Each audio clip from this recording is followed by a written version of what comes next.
I'm gonna meet Dan from Acme Home Exteriors out here and look at what his process is like for a roof tune-up. Hey, Dan! Oh, hey, Isabel. Hey, good to see you. Well, show me what you got today. Sure.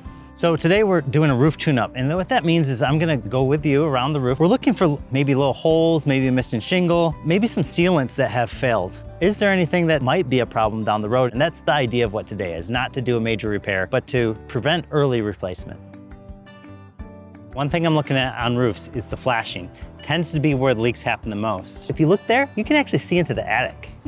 So it's very unlikely that a lot of water is going to go there, but a wind-driven rain could push that water into there, and it could become a problem down the road. So today we're just going to seal that as part of the roof tune-up. We're actually going to apply a sealant to this. This is not tar. It's not going to degrade in the sun. It can actually withstand the sunlight. So that's really important when you have something exposed. All we're going to do is just seal this little spot right here.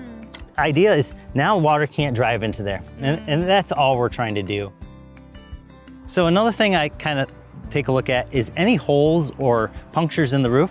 And one really common thing are nail pops. And that's when a nail is sticking up a little bit and it pokes itself through the shingle. You give that 10 years, that will rust out and it will create a little hole in your roof. So how do you fix that? I'll actually just lift up the shingle. Okay. We'll pound down or remove that nail, and we'll seal up that little hole. This roof tune-up service from Acme is amazing, but the question remains, when is it time to replace your roof? We're looking at the granules of the shingle, and what happens is these granules over time start to fall off. And you can see if I wipe it down, a couple of granules fall, and then the shingle itself starts decaying and eventually fails. The more granule loss, the sooner your roof may need to be replaced.